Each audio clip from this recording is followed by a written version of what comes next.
mesti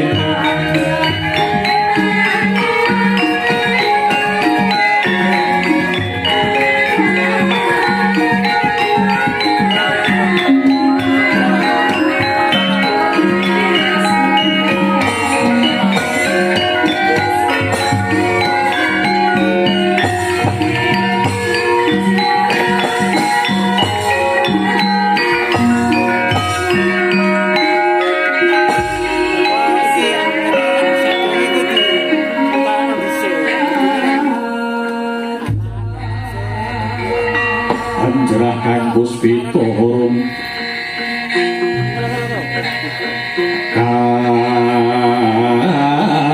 kasiliring samiron omre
lamun ora sisip iki kaya tekane anakku bocah sigit bocah jentara Jamadagni bapa Risanggeni yo sembah bektine anak lanang ditampani iya ya Nger wis ndak tampa agawe mongkok rasane bapakmu ora liwat pangestune wong tuwa ditampani Nger Jamadagni yo pangestu mundak gegem manjinga kasantosan mumpung ana panci sing mirunggan pun bapa bakal takon marang jeneng sira Jamadagni takon babagan apa bapa jeneng sira Jamadagni dilairake ana bumi Maespati iki dinejer dadi Algojo rak yo ngono to iya pancene bener upamane ana sing luput ya kudu dipidana apa mestine jumbuh lawan aturane negara Maespati nibake paukuman ngono kuwi apa ya nyawang kula warga utawa wong liya ora nyawang kula warga ora nyawang wong liya yen to nyatane kuwi nandhang dosa kudu dipidana apa mestine saiki pitakonipun bapa hukume ana negara Maespati iki kalamun to ana sipate wanita utawa wong wadon sing wis keluarga lan wong wadon mau gelem nglakoni sedhek maknane wong wadon mau gelem carem asmara karo sipate priya ning dudu bojone kaya ngono kuwi kira-kira bidanane apa Jamadagni wong wadon sing wis wani laku sedhek kaya sing diandharke bapa Risanggeni manut aturan Maespati aku sing minangka dadi algojone wong wadon mau patut lan sak terpik lamun to dihukum pati bagus Jamadagni bagus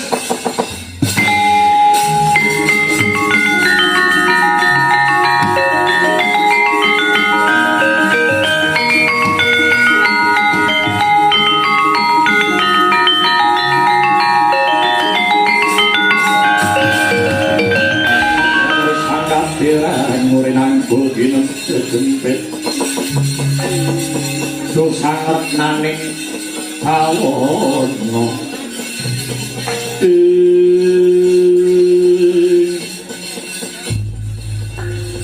ditik saka pangandikane Bapa Begawan Risang Geni sajake kok ana pawongan sing nandhang dedosan pancen bener ana sing nandhang dedosan trajang angger-anggering negara uga trajang marang tatananing agama apa wis ana bukti nyatane wong nyatane pun bapa wis ngerti dhewe nganggo paningale pun bapa pribadi maragake kowe kandha yen pancen kowe wis ngerti dhewe jenenge sapa omahe ngendi ora nyawang kuwi wong liya apa keluarga yen pancen nandhang dedosan Jamadagni sing bakal muntapke nyawane dina iki tenang kowe sago Jamadagni aku sago satriya kuwi lati lan pakarti kudu nyawiji tegese satriya mono ora kena ndalenjani ucape satriya tanpa beda kaya sabdane Nalendra tan kena wola-wali pindha wikresna kang dumetes ana blancang seta tan kena den ilangi yo bagus dina sak mengko kawruhanana sing wis wani laku sedeng bandrek jina sing kudu ndok pateni dina iki ora ana liya ibumu dhewe Renuka oh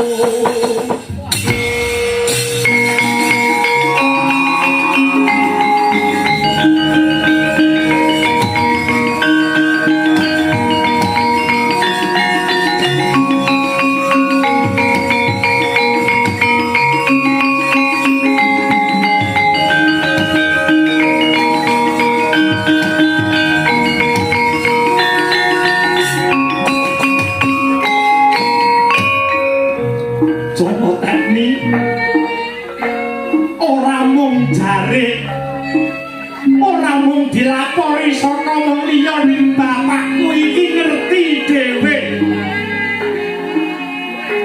ibumu wis mlorot kembene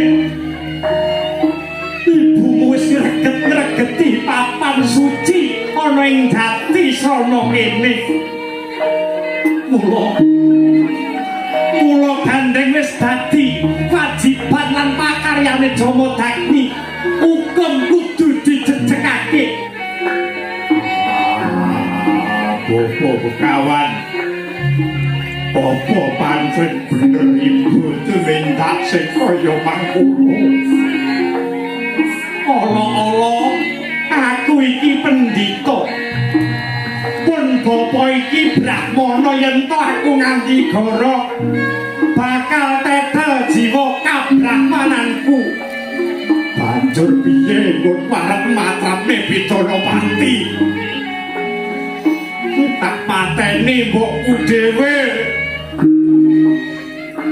satriya kudu bisa mbedake ing antarane katresnan lan kewajiban disingkirne luwih dhisik katresnane jejegna lan tindakna kewajiban sing disampirke ana pundakmu kiwa lan tengen bapakmu iki wis rojah-rajeh atine Jamadagni nyawang ibumu sing saben dina nglempone wong lanang liya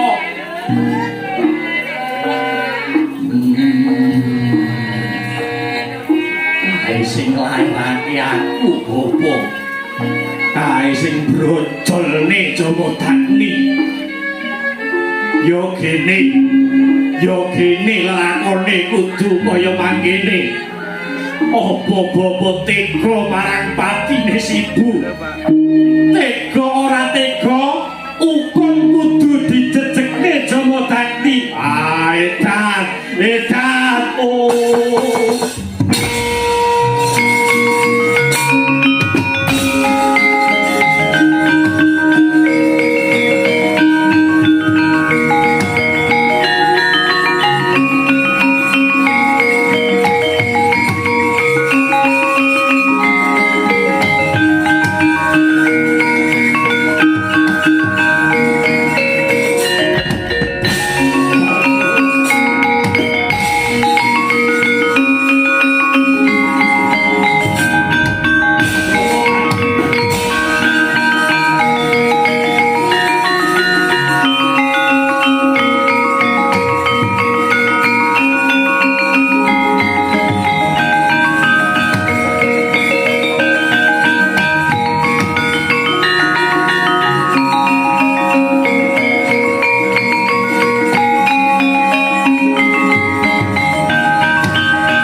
aku njaluk lawan Nyai Jamodagni durung padha-padha Kakang Nuswandagni karo kowe males marang kabecikane Kanjeng Ibu. Ibu aja dipateni ya Yai. Ibu aja dipateni. Kakangmu iki sing mbutuhke katresnane bapa lawan ibu. Nek ibu nganti ndok pateni, cara wong laku dadi pincang. Timbang kowe mateni ibumu, kakangmu iki wae patenono. Patenono aku Jamodagni.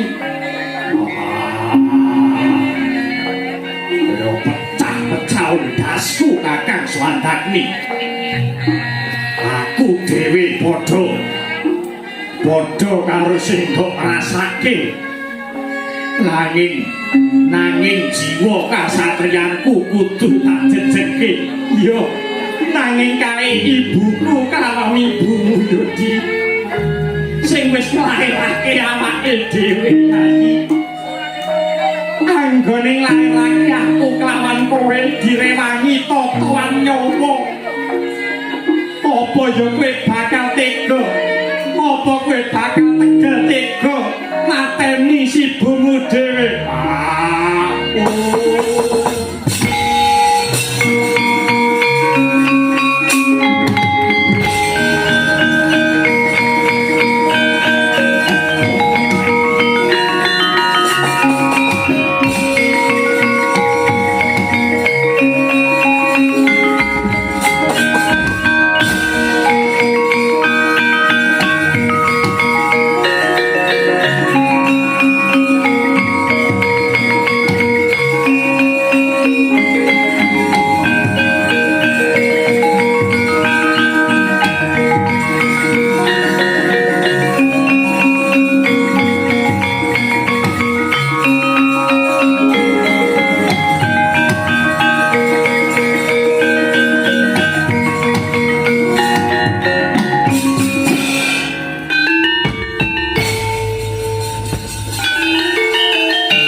Indrajit panggunungipun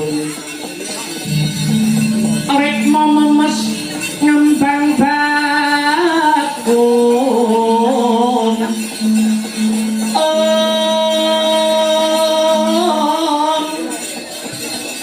nyengkir gading renggo jojo jaraweng ranu duh wong ayu singa tirta mangsa janma baya sapa kang anyutuk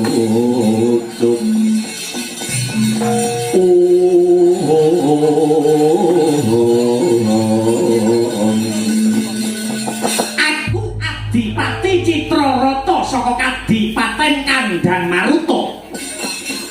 Kadipaten Kandang Maruta iki isih kebawah perintah lawan negara Maespati.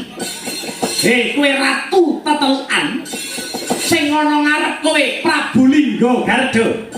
Kawula non wonten tinimbalan ingkang adhawuh sang Adipati Citrarata. Kowe sing ana mburi, wujudmu kaya barongan. Kowe Detyakala Goroswardi. Kawula wonten timbalan ingkang adhawuh sang Diwati. Amiji kula pun Detyakala Goroswardi. Goroswardi ana Kadipaten Kandang Maruta kene, tugasmu dadi kusir. Tugasmu dadi sopir. Nek pas aku selingkuh karo si Renuka, kowe kudu siap nyopiri aku. Nggih. Saken jawab. Kowe trimo nyawang kudu trimo. Nggih. Nah, jan sing ngarep nyetir sing mburi bekasaan kowe kudu trimo. Nggih.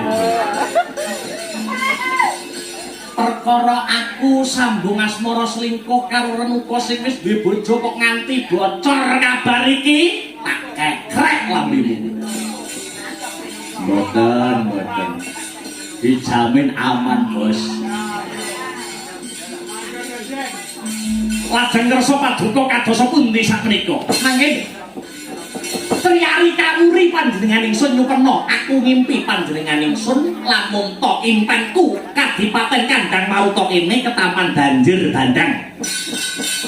Mongko yen manut dawuh pangandikane para sarjana kang sujaning budi, ngimpi kok ketrajan banjir dandang kuwi maknane bakal ana bebaya kang anempuh.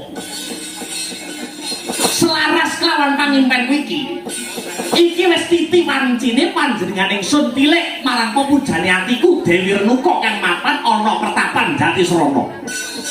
Kanggo ngawekani mbok menawa tekaku ana Jatisrana iki mengko ana bebaya kang anekani prajurit Kandang Maruta.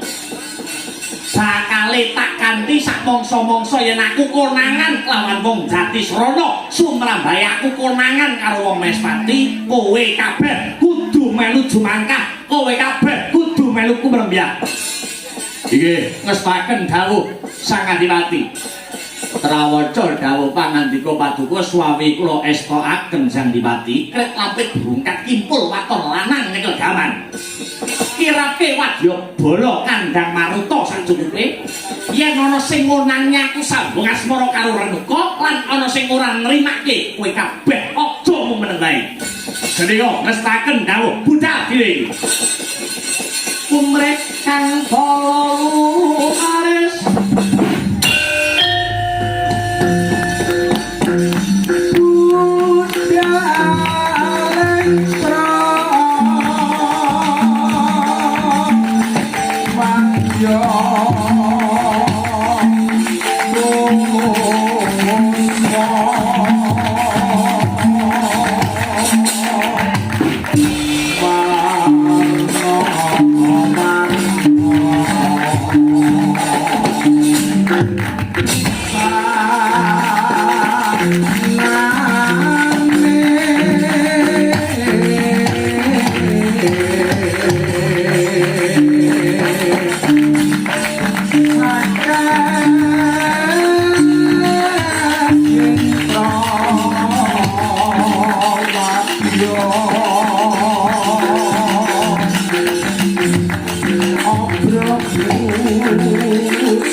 Rasine